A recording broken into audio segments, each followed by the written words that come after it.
नमस्कार, मी मेघना एरंडे जोशी आपल्या सगळ्यांचं स्वागत करते आपल्या जिव्हाळ्याच्या कार्यक्रमात स्पर्श वात्सल्याचा. Special partner Jagannath Gangaram Pednekar jewellers. अशा प्रकारच्या कार्यक्रमांमध्ये जेव्हा मी एका छोट्या मुलाला भेटले तेव्हा माझं असं लक्षात आलं की ह्याचं कल्पना विश्व काही वेगळंच आहे बरं का. आणि खरं तर ह्याच वयामध्ये याच्या विचारांना चालना मिळतेय. पण खरी गरज आहे ती मात्र प्रेरणेची. आणि हा मुलगा म्हणजे इतका ग्रेट आहे, इतका हरहुन्नरी आहे की त्याला पोलीसवाला सुद्धा व्हायचंय आणि त्याला अजून बरंच काही करायचंय, मॉडेलिंग सुद्धा. चला तर मग भेटूया श्रवणला. मी पण एक दिवशी ऍक्टर बनणार. माझं नाव आहे श्रवण सचिन कीर. मी डान्स केला, फॅशन शो केला आणि माझ्या स्कूलचं नाव डी वाय पाटील हायस्कूल.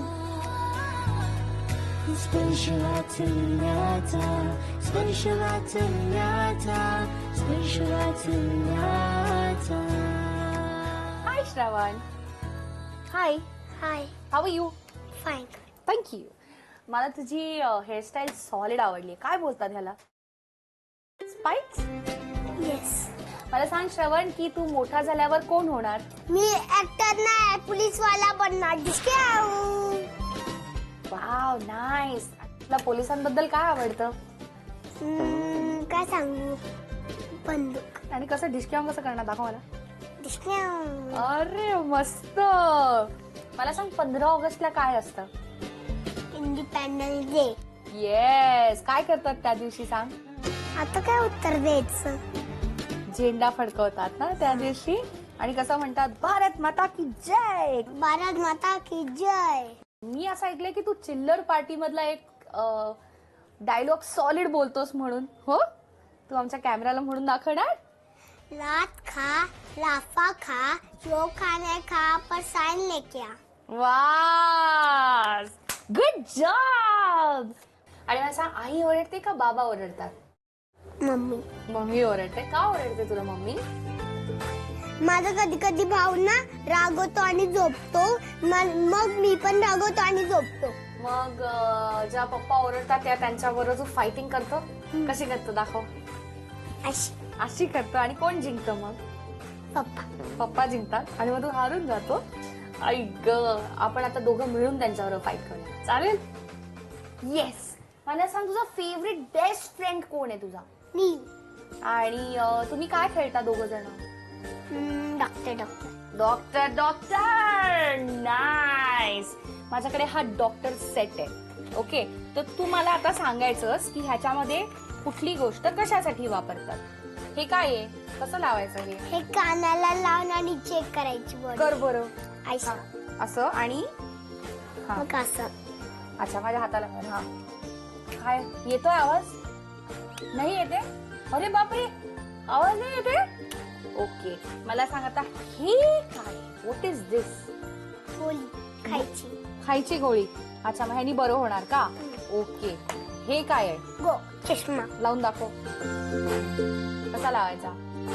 असं. असा लावायचा. छान दिसतस. राहू दे. एकदा जायचं रजनीकांत स्टाईल का ना माइंड येते. हा, लावून दाखव.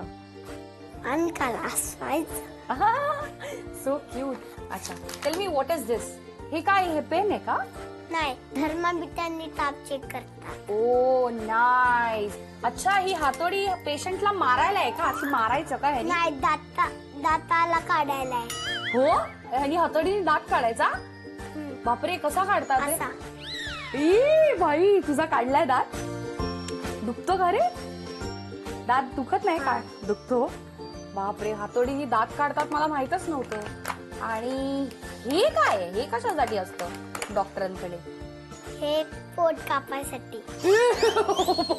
हे पोट कापतं घरी? कसं? असं.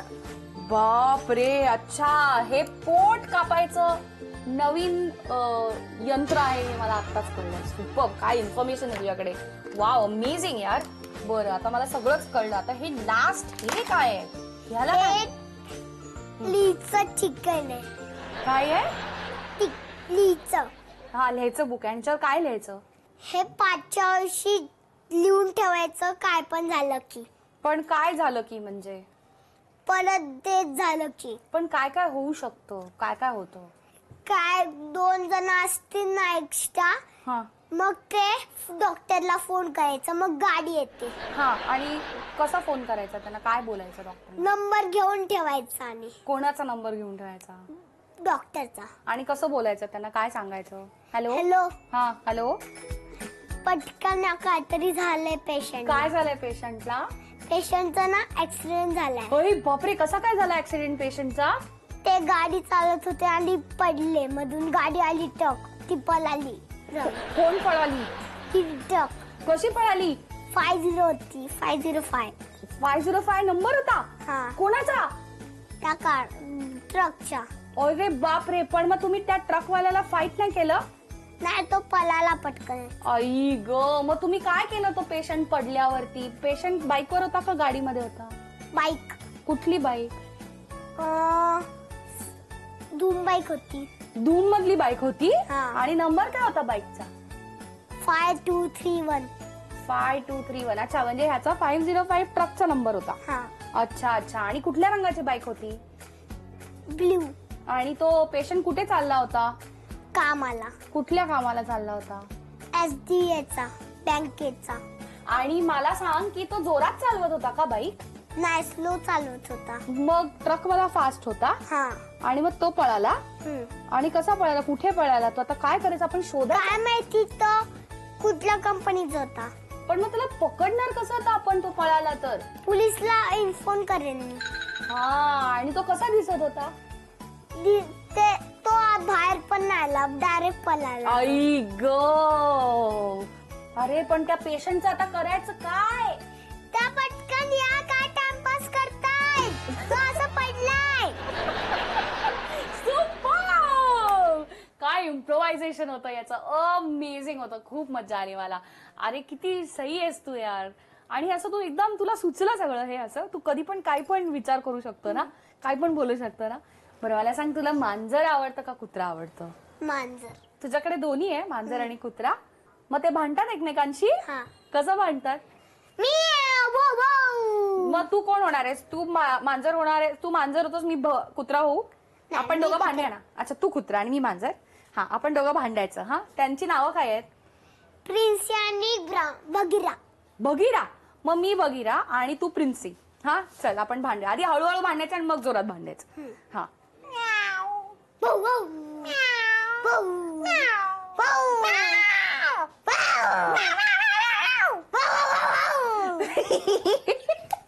सही, मस्त रे.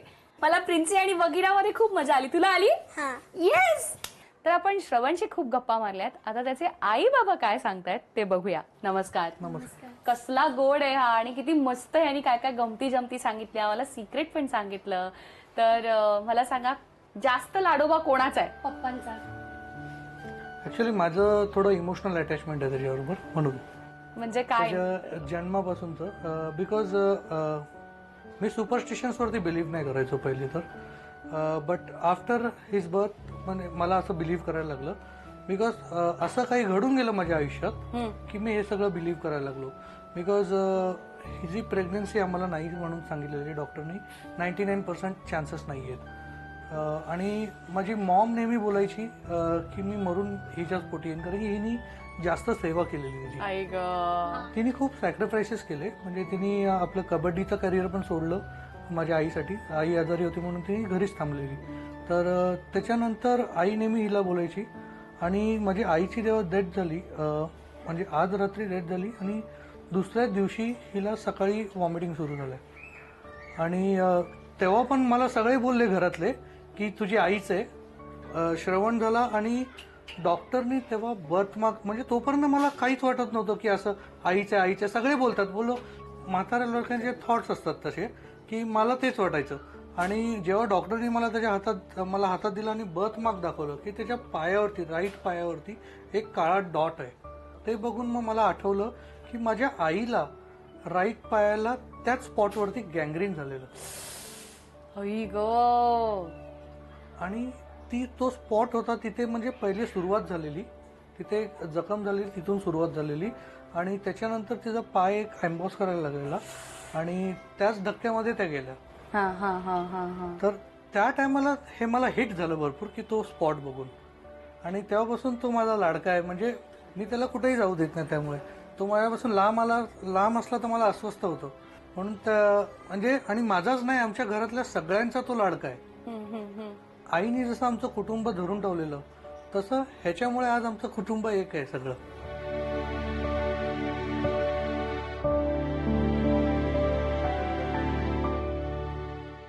ओ गतडी, तुमची खूप अटॅचमेंट होती आई ह्यांच्या. माझ्या आईशी भरपूर अटॅचमेंट होती. म्हणजे लग्नानंतर मला असा सपोर्ट म्हणजे असं कोणाचाच नव्हता आणि माझे आई वडील माझ्याशी बोलत नव्हते. त्याच्यामुळे मला म्हणजे असं कधी वाटलंच नाही की मी सासरी आहे. सो त्याच तुमच्या पोटी आल्या असं म्हणायला हरकत आणि त्या मला सतत बोलायच्यात की मी मेली ना की मी तुझ्याच पोटून जन्म घेईन, पण मी मुलगी बनून नाही घेणार, माझ्या लेकाकडे राहायला येणार, मुलगा बनून येणार. ताई तुम्ही त्याला अजिबातच एकटं सोडत नाही. इनफॅक्ट त्याच्या सोबत राहावं म्हणून तुम्ही काम सुद्धा घरनच करता. तर का तुम्ही एवढं ओव्हर प्रोटेक्टिव्ह काय? नाही, त्याला म्हणजे मी नाही त्याला एकटं सोडू शकत. म्हणजे एक बोलतात तो एक माझ्या सासूबाईंची ती आठवण आहे माझ्यासाठी आणि मी माझ्या आईंना मी नाही सोडू शकत. पण असं काही झालंय का? उद्योग केलेत का काही? हो, त्याने केलेत. मिस्टर राजकोटला गेले होते आणि तो सोफ्यावरनं पडला आणि त्याला उलटा झाला होता आणि घरी कोणी नव्हतं माझ्या बरोबर. मी मॉम डॅडना फोन केला, मग मी इकडे ठाण्याला घेऊन आले त्याला. नंतर मग मी हॉस्पिटलाइज केलं, सिटी स्कॅन, आणि त्याच्या कानात वगैरे इन्फेक्शन दाखवलं. मग त्याच्यामुळे मी खूप घाबरली होती. मग 2 दिवसांनी दुसऱ्या दिवशी आलेत. मग डॉक्टरांनी बोलले ट्रीटमेंटने 2 दिवसात तो ओके झाला. डे 1 मला काही सांगितलं नाही. डे 1 मला काही सांगितलं नाही, कारण की मी हिला ओरडीन. काय ग बापरे. म्हणजे आमचा श्रवण फक्त हुशारच नाहीये तर थोडासा मस्तीखोर सुद्धा आहे, राईट? तुम्ही कॉर्पोरेट फील्ड मध्ये आहात, तुम्ही कबड्डी खेळता, स्पोर्ट्स पर्सन आहात, तर तुमच्या मुलांनी नेमकं काय व्हावं असं तुम्हाला दोघांना वाटतं? मला एअरफोर्स, नेव्ही, अगर असंच गव्हर्नमेंट ऑर्गनायझेशन मध्ये जाऊन देशासाठी काहीतरी करायचं होतं, पण ते माझ्याकडनं नाही झालं. मला असं वाटतं माझ्या मुलांनी करावं ते. किती छान. आणि तुम्ही? मी स्पोर्ट्स गर्ल असल्यामुळे मला असं वाटतं त्याने क्रिकेटमध्ये करिअर करावं. बाबांना वाटतंय की तू देशसेवा करावीस, आईला वाटतंय की तू क्रिकेटर व्हावंस. तुला काय वाटतंय? मला वाटतं की देशाची सेवा करणार. देशसेवा करणार. Very nice, good job. Bharat माता की जय. मग तू क्रिकेटर होणार नाही? पोलीसवाला नाही? मगाशी यांनी मला पोलीसवाला होणार म्हणून सांगितलं होतं. ओके, आता बदललाय निर्णय. अच्छा, आणि तू बॉलिवूड मध्ये जाणार, ऍक्टिंग करणार नाही? हा, जॉब करणार. अरे बापरे, मगाशी तर एक मला छान डायलॉग म्हणून दाखवला होता, पण आता तो जॉब करणार आहे. Very nice. आणि आता आपलं माध्यम आहे, किती सांगायचं आहे मला. आपण इतके सगळेजण बिझी असतो की बऱ्याच वेळेला काही सांगणं राहून जातं, काही संवाद राहतो. मग अशा वेळेस हे तुम्हाला काय काय सांगतील, कदाचित काही कॉम्प्लिमेंट्स असतील, कमेंट्स असतील, कौतुक असेल, कान उघडणी असेल, तर तुम्हाला जे वाटतं ते तुम्ही यांना सांगायचं. किती सांगायचंय मला या माध्यमातून. आणि तुम्ही दोघांनी, आमच्याकडे या काही स्माइलीज आहेत, त्या स्माइलीजनी रिॲक्शन द्यायची. आईबाबांनी काही बोलायचं नाहीये, फक्त रिॲक्शन द्यायचे. दोघांनी वेगवेगळे रिॲक्शन द्यायचे. ओके, सर्वप्रथम आपण बाबांपासून, आजोबांपासून सुरुवात करूया. तुम्हाला काय वाटतं? त्यांच्या वडिलांचा स्वभाव आहे तो शांत स्वभाव आहे, तो सरळ माणूस आहे. त्याच्या मम्मीचं एवढं आहे की जास्त चिडचिडपणा आहे. तो चिडचिडपणा तिने शांत कमी करून त्या मुलाच्या मागे उभं राहून, पाठीशी उभं राहून तिने प्रयत्न करावे हीच विनंती आहे. एक वडीलच हे सांगू शकतात. तर रिॲक्शन काय तुमच्या दोघांची? अरे बाबा, तुम्ही मला चिडकी बोललात. आणि हे म्हणाले थँक्यू, नमस्कार. नाईस. आता पुढे कोण बोलणार आहे? आमची सर्वांची मिळून कंप्लेंट आहे की आम्हाला इमॅजिकाला नेणार होते, अजून नेता येत. असं करायचं? रिॲक्शन द्या आता. हे कदाचित त्यांनी थँक्यू म्हटलंय. हा दे, चल. डबल देणार. हा दे. नाईस. नेक्स्ट. तिचं मेन म्हणजे काय, शिक्षण झाल्यानंतर जेव्हा 10वी पास झाली, 12वी पास झाली, तेव्हा पेढे वाटले होते. ऍक्च्युली तिने नसला आम्हाला थोडंसं नॉर्मल थोडं बसवलं पण म्हणता येत नाहीये, पण थोडं घसरलं गेलं. तेवढं झालं नाही पाहिजे होतं, एवढंच माझं म्हणणं होतं. पण ती किती गोड चूक आहे बघा, नाहीतर हा कुठून आला चूक असता? चूक नाहीये पण थोडंफार हे झालं, तेवढं नाही झालं पाहिजे होतं. पण आज तो बेस्ट आहे, हे तुम्ही मान्य करता? ओके, मान्य आहे. काय म्हणणे? अरे डायरेक्ट आज म्हणजे काकांनी एकदम खटलाच भरवलाय तुमच्यावर. मी तर हेच बोलेल की त्यांना जी चूक वाटत होती त्या टायमिंगला तो ठीक आहे, मी मान्य करते की त्यांना वाटतं की मी चुकली, पण माझ्यासाठी मी एक बरोबर डिसिजन घेतला. होते प्रॉब्लेम्स थोडेफार, ते क्लिअर करून मला जो आज लाईफ पार्टनर मिळाला तर त्याच्यासारखं शोधून पण लाईफ पार्टनर मला मिळणार नाही, कारण की तो खूप चांगला आहे. म्हणजे एवढा सपोर्ट, मॉरल सपोर्ट, सगळ्याच गोष्टीने सपोर्ट कोणीच करणार नाही. इनफॅक्ट बाबू झाल्यानंतर 2 वर्षानंतर मी हॉटेल मॅनेजमेंट केलं तेव्हा माझ्या आईने मला खूप सपोर्ट केला की ह्याला सांभाळण्यापासून, स्कूलला सोडण्यापासून, घेण्यापासून सगळ्या गोष्टी केल्या. त्याच्यानंतर माझ्या डिलिव्हरीनंतर माझ्या माहेरच्या लोकांनी मला पूर्णपणे ऍक्सेप्ट केलं. हीच मी खूप त्यांना थँक्यू बोलेन मी. एक रिॲक्शन, दॅट्स क्यूट. बाबा सो आम्हाला खूप छान वाटलं की आमच्या या माध्यमातून, आमच्या या कार्यक्रमातून तुम्ही आम्हाला आमचं समजलात. आणि या किती सांगायचं मला, हा जे आपलं माध्यम आहे त्याच्यामधनं खरंच आज एक काकाला जे पुतणीविषयी वाटतंय आणि तिच्या ज्या भावना आहेत त्या आम्हाला इथे कळल्या. त्यामुळे आमचं हे माध्यम मला वाटतं सक्सेसफुल झालंय असं म्हणायला हरकत नाही. आणि इतक्या छान रिॲक्शन नंतर आता जरा दंगा करायला पाहिजे. गेम खेळायचंय? चला तर मग खेळूया छानसे गेम्स. ढिशक्याव ढिशक्याव. तुम्हाला सगळ्यांना माहितीच आहे की ह्याला पोलीस व्हायचंय, त्यामुळे त्याच्यासाठी आम्ही एक खास गेम शोधून काढलाय बरं का. आई बाबा, ह्या तुमच्याकडे गन्स असणार आहेत. ओके, ह्याच्याकडे काही बुलेट्स आहेत आणि समोर कप्स लावलेत. तर तुम्हाला दोघांना 2 मिनिटांमध्ये ह्या बुलेट्सनी हे कप्स पाडायचेत. जितके जास्त तुम्ही पाडाल तेवढं जो जिंकेल. आणि तुम्ही याला जिंकून देणार आहात एक आकर्षक भेटवस्तू झीवाकडनं. ओके, चला तर मग सुरुवात करूया. Your time starts now. Woo! Oh!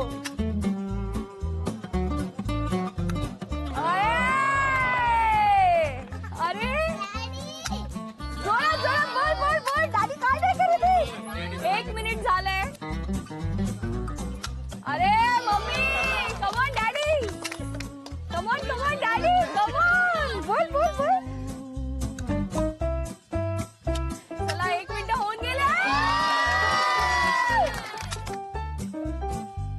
Come on come on. Last 10 seconds. 10, 9, 8, 6, 5, 4, 3, 2, 1. Stop. आपण पाहिलं की आई बाबांमध्ये टाय झालाय, त्यामुळे आपण अजून 10 सेकंद द्यायची आणि बघूया कोण जिंकतंय. R you ready? हा, तुला काय वाटतं कोण जिंकणार आहे? पप्पा. ओके, सो आता तुम्हाला अजून 10 सेकंद मिळते. आपण सगळ्यांनी काउंटडाऊन सुरू करूया. स्टार्ट. 10, 9, 8, 7, 6, 5, 4, 3, 2, 1. तू बरोबर बोलला होतास, पप्पा जिंकले. सुपर. आणि तुम्ही याच्यासाठी जिंकली आहात झी युवा तर्फे एक आकर्षक भेटवस्तू. कॉंग्रॅच्युलेशन. थँक्यू. श्रवण, तू खूप छान गप्पा मारल्यास आणि मस्त बोललास, त्याबद्दल थँक्यू सो मच. तुम्हाला सुद्धा श्रवणचा एपिसोड बघून खरंच खूप मजा आली असेल ना? मला तर खूप मजा आली. तुम्हालाही तुमच्या मुलांना किंवा नातेवाईकांना ह्यामध्ये भाग घ्यावासा वाटत असेल तर आम्हाला नक्की ईमेल करा. आणि हो, तुमच्या लक्षात आहे ना, या कार्यक्रमामध्ये आम्ही लहान मुलांचे काही फनी व्हिडिओज, क्लिपिंग सुद्धा दाखवतो. त्या सुद्धा तुम्ही आम्हाला पाठवू शकता. आमचा ईमेल आयडी आहे sparsh.vatsalyacha@gmail.com. तेव्हा आपण पुन्हा भेटणार आहोत एका वेगळ्या कुटुंबातलं बालपण साजरं करण्यासाठी आपल्या जिव्हाळ्याच्या कार्यक्रमात. स्पर्श वात्सल्याचा special partner Jagannath Gangaram Pednekar jewellers. पुन्हा भेटूया.